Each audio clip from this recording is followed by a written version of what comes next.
반갑습니다. 청춘부동산입니다. 제가 주식하고 경제 관련 특강을 지금 한 2주 정도 맡아가지고요. 그러다 보니까 영상을 좀 많이 신경을 못 썼고요. 또 8월 말부터요. 재테크 관련 강의를 한 3군데서 지금 의뢰가 왔는 상황이거든요. 그래서 좀, 네. 시간이 되는 대로 영상을 좀 꾸준하게 올리도록 하겠습니다. 또 현재 재테크 스터디를 위한 단톡방이 있고요.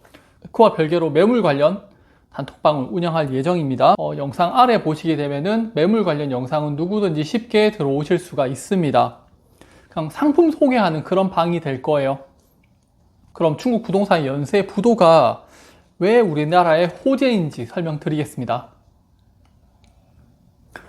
제가 주식 유튜브를 처음 운영했을 때부터 구독을 하신 분들은 기억하실 거예요. 제가 중국 부동산 시장을 2008년도 그때부터 회색 코뿔소라는 이야기를 계속 했었죠.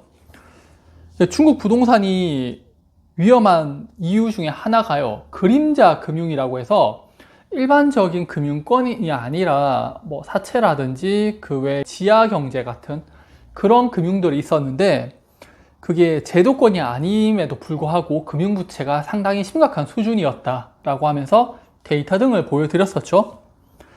다시 시간을 조금 더 뒤로 돌려서요. 2008년에 미국 서브프라임 사태라는 그 부동산발 위기가 있었고요. 2011년에 유럽발 위기도 부동산 위기였었죠. 이 국가들은요, 위험 수준에 있는 부채를요, 한번 털고 갖는 거예요. 그런데 중국하고 우리나라는 이런 부채를 털지 않았다라고 제가 이야기를 드렸었죠. 제가 이거 한 2018년, 2019년도쯤에 했던 내용들일 거예요. 자, 여전히 중국과 우리나라의 부채는 위험한 수준이고요. 중국은 지금 한두 개씩 터지고 있는 그런 상황입니다.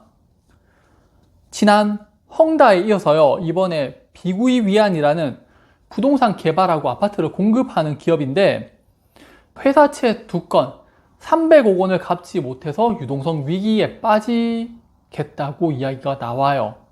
저는 이게 솔직히 말이 안 된다라고 보는 게요. 300억 원이면요. 웬만한 대기업 회장들 이 정도 현금은 다 들고 있습니다.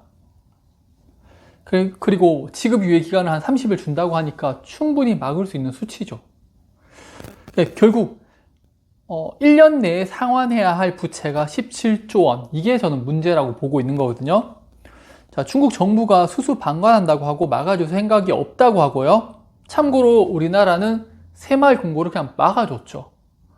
제가 우리나라 부동산이 오른다고 보는 이유가 이거예요. 미국도 터뜨렸고요. 실리콘밸리 은행. 중국의 헝다 이번에 비구이 위안 좀 터뜨릴 그런 상황을 보이고 있는데 우리나라는 새마을금고 상당한 부실 덩어리임에도 불구하고 막아줬죠. 저는 이게 버블을 키우는 거라고 봅니다. 자, 다시 중국으로 넘어와서요. 중국의 부동산 문제는 연쇄적으로 연결이 되어 있어요. 죽는 국제 신탁에도 자금 상황이 안 좋아진다고 하고요. 투자자들에게 만기 상품에 대해서 현금 지급을 못하고 연기된 상품도 10개가 넘는다고 하네요. 30개 상품에 대해서 지급이 연체되었다고 합니다. 또 중국 부동산이 더 큰 문제가 있는데요. 해외 자산 운용사들이 다 물려 있어요. 블랙록이 300, 5,190만 달러, HSBC가 3억 4,360억 달러, 알리안츠가 3억 100만 달러, 피델리티가 1억 8,700만 달러, USB가 1억 3,370억 달러, JP모건이 1억 1,600달러가 물려 있는데 여기서의 가장 큰 문제는요, 신뢰예요.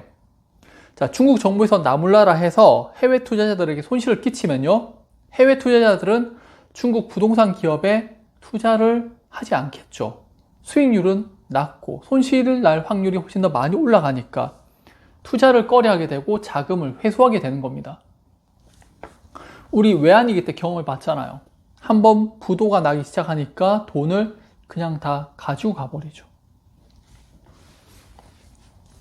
자, 그래서 중국에 추가 부양책이 필요하다는 이야기가 나오는 겁니다. 부동산은요, 실물 자산이어서 인플레이션을 통해서 가격을 올리면은 문제가 될 게 전혀 없죠. 자, 문재인 정부 때도 가장 먼저 했던 게 금리 인하하고 소득 주도 성장이라는 인플레이션 정책을 펼쳤잖아요. 윤석열 정부도 가장 먼저 했던 게 특례 보금자리론 해서 40조 원 자금 풀었죠. 자, 그런데 중국은 이런 인플레이션 정책을 사용하지 못하는 이유가 있습니다. 바로 중국의 위안화 환율 때문인데요. 2015년 미국이 금리를 인상하니까 전 세계 자금들이 다시 미국으로 향했었죠. 중국도 마찬가지였는데 1년 6개월 만에요 1조 달러가 빠져나갑니다. 그러면서 환율이 급등을 하고요. 조지 소로스 같은 헤지 펀드들이 달라붙어서 위안화 공격을 단행했었죠. 그런데 지금 위안화 환율은 작년 11월 고점을 위협하고 있죠. 자, 여기서 돈을 풀어버리면요 위안화는 급등을 하고 다시 헤지 펀드들의 먹잇감이 되는 거예요. 자, 위안화는 또 기축통화가 아니기 때문에요 미국이나 유럽, 일본처럼 양적 완화 정책에 부담을 느끼게 될 겁니다.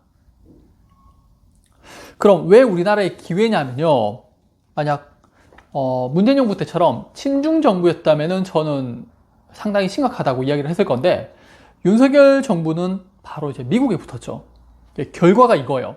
올해 7월까지의 결과지만요, 대한민국의 최대 무역 흑자국이 미국으로 바뀌었어요. 중국은 이제 무역 적자국으로 바뀌었죠. 중국의 경제는 나빠지면서 우리나라에 더 많은 물건을 판매하고 있고요. 미국은 경제가 좋아지면서 우리나라에 더 많은 물건을 사고 있는 겁니다. 이게 단순히 친미라서 또 뒤로 넘어가면요, 이게 몇 년 전부터 진행되었던 일들의 결과인데, 문재인 정부에서 좀 친중 노선을 계속 탔었죠. 트럼프 때부터 미국은 중국한테 무역 전쟁 등을 걸어서 본격적인 경제를 시작했었고요.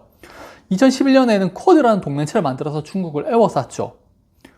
자, 또한 미국은 반도체 지원법을 만들어서 반도체 제조기업 중심으로 지원을 하는데, 이때 수혜 기업들은 중국 투자 제한을 둡니다. 2018년 트럼프 정책의 업그레이드 버전이죠. 중국에 있는 기업들이 미국으로 오면 혜택을 주겠다. 바이든 정부에 들어서는 반대로 미국의 지원을 받은 기업들은 중국에 투자하지 못하게 만드는 겁니다. 또한 인플레이션 감축법을 만들어서요, 중국산 광물과 소재에 의존하는 기업들에게 미국 중심으로 재편해야 하는 과제를 주게 되죠. 잠시 정리를 하자면요, 과거 저렴한 노동력을 바탕으로 중국에서 제품을 만들고 미국과 유럽으로 수출하는 시대가 저무는 거예요. 미국 정부가 미국에서 기업을 설립하면 보조금 등의 혜택을 준다고 하죠. 즉, 새로운 산업이 재편되는 겁니다. 세계 공장이라 불리는 그런 중국 중심의 모습들이 아니에요. 이제 그런 공장들을 전 세계 각국으로 펼쳐지게 만드는 겁니다. 자, 중국에서 제품을 만들지 못하는 기업들은요, 미국을 비롯한 다른 국가들에게 눈을 돌릴 건데, 우리나라가 거기에 일정 부분만 가지고 오게 되면요, 저는 엄청난 경제 호황이 올 거라고 보고 있습니다. 특히 우리나라는 대중 노선에서 대미 노선의 변화와 함께 무역 흑자가 달성되고 있기 때문에 2005년에서 2008년까지 전 세계 경제 호황이 오던 그런 시기를 좀 맞이하지 않을까, 저는 그렇게 봅니다. 자, 마지막으로 환율인데요, 제가 2018년 유튜브를 처음 시작했을 때부터 꾸준하게 매수하세요, 보유하세요 라고 말씀드렸던 거죠. 우리나라는요, 유동성을 계속 공급하게 되고요, 미국은 금리 인상해서 환율은 계속 상승을 합니다. 제가 이거 남미형이라고 말씀드렸죠. 부동산도 오른다고 말씀드렸고요. 그런데 대한민국의 가계부채는 언제 터져도 이상하지는 않아요. 그런데 그거를 과연 어떤 정부가 터뜨릴까? 전 쉽지 않을 거라고 봅니다. 자금 투입 계속할 거예요. 이번에 잼버리 사태 봤잖아요. 운영은 지난 5년, 6년간 문재인 정부에서 했는데 결과가 윤석열 정부에서 터져버리니까 그걸 잡아서 지금 비난하고 있죠. 부동산 문재인 정부에서 이만큼 올렸고 가계부채 이렇게 띄워놨는데 윤석열 정부에서 터뜨리면은 독박 쓰는 거예요. 그러니까 어떻게든 또 유동성 공급해가지고 저는 살릴 거라고 봅니다. 자, 만약에 이제 부동산이 터지게 되면요. 그때는 달러가 해치를 해주기 때문에 제 개인적으로는 가장 편한 투자처가 지금 달러라고 보고 있어요. 자, 그러면 오늘 내용 좀 정리를 하자면요. 중국의 부동산 문제는 갑자기 생긴 게 아니에요. 서브프라임 때부터 그림자 금융에 대한 문제가 계속 있었고요. 그 뒤에 미국이 정치, 경제, 금리 등의 압박으로 벌써 몇 년 전부터 진행해 오던 그 회색 코뿔소라고 불리던 그런 모습이었고요. 중국은 중국 나름대로 이런 문제점을 타개할 거고, 하지만은 좀 미국한테 항복을 하지 않는 이상은 시일이 좀 많이 걸릴 것 같습니다. 우리나라는 이런 국제 정세 변화 중에서 미국 쪽이 좀 위치하고 있기 때문에 앞으로 중국이 수출했던 그 캐파의 일정 부분을 가져오면서 경제적인 수혜를 볼 거라고 봅니다. 네, 그럼 오늘 영상도 좀 도움이 되셨으면 좋겠습니다. 감사합니다.